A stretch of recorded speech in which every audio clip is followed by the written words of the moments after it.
দাম কমলো বাণিজ্যিক রান্নার গ্যাসের। ১৯ কিলোগ্রাম ওজনের প্রতি সিলিন্ডারের দাম কমলো ৪১ টাকা। গৃহস্থের গ্যাসের দামে মিলল না কোনো ছাড়। আজ থেকে কলকাতায় বাণিজ্যিক গ্যাসের দাম কমে হলো ১৮৭২ টাকা। দাম কমেছে বাণিজ্যিক রান্নার গ্যাসের।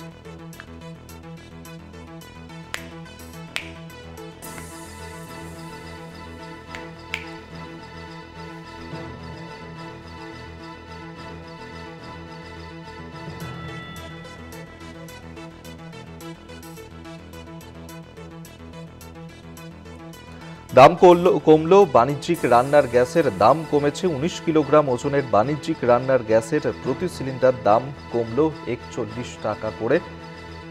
তবে গৃহস্থের গ্যাসের দামে মিলল না কোনো ছাড়।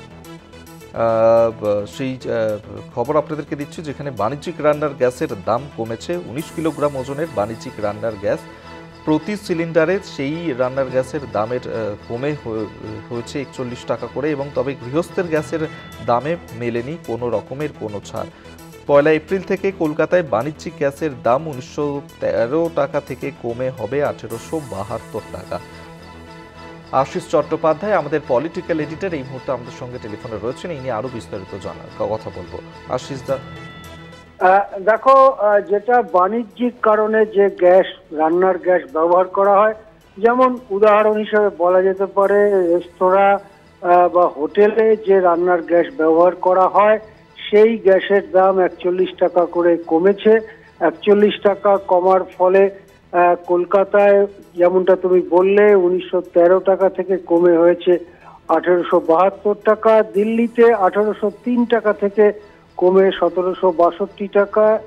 এমনভাবেই মুম্বাই এবং চেন্নাইতেও সেখানকার লোকাল ট্যাক্স অনুযায়ী কিছুটা পার্থক্য থাকলেও দামটা ওই পরিমাণে কমেছে। এখন প্রশ্ন হচ্ছে যে রান্নার গ্যাসের যে মূল ব্যবহার গৃহস্থরা করে থাকে, অর্থাৎ প্রত্যেক বাড়িতে যে রান্নার গ্যাসের সিলিন্ডার আসে, তার দাম কিন্তু কমলো না। তার দাম বেশ কয়েক মাস আগে ভোটের সামনে কিছুটা কমানো হয়েছিল। তারপরে লোকসভা ভোট হয়ে গেছে, অনেকদিন সরকারও ক্ষমতায় বসেছে, অনেক দিন হয়ে গেল, প্রায় ১ বছর গড়াতে চললো, কিন্তু গৃহস্থের রান্নার গ্যাসের দাম কমলো না। অর্থাৎ গৃহস্থের যে ১৪.২ কিলোগ্রাম সিলিন্ডার, তার দাম ৮২৯ টাকাতেই থেকে গেল। এদিকে আন্তর্জাতিক যে ক্রুড পেট্রোলিয়ামের বাজার, সেই বাজারে নজর রাখলেই বোঝা যাবে যে চলতি বছরের শুরুর দিকে দাম যেখানে ছিল প্রায় $৮০ পার ব্যারেল, সেখান থেকে দাম মার্চের মাঝামাঝি অনেকটা নেমে $৬৬ এসে দাঁড়িয়েছিল।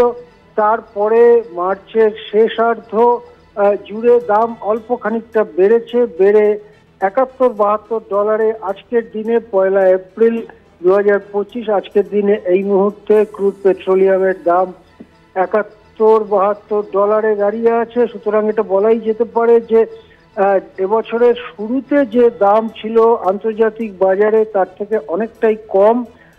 $৮০ থেকে $৭১ প্রতি ব্যারেল, মানে অনেকটাই কম।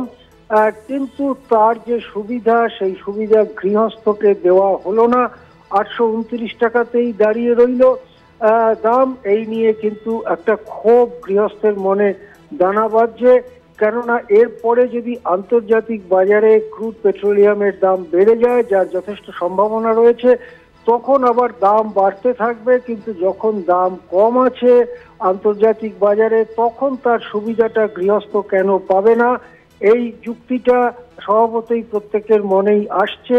আমরা জানি যে রাশিয়ার তেল যারা আমদানি করবে, তাদের ওপরে পরোক্ষ বাড়তি শুল্ক চাপাবার হুমকি দিয়েছে আমেরিকা।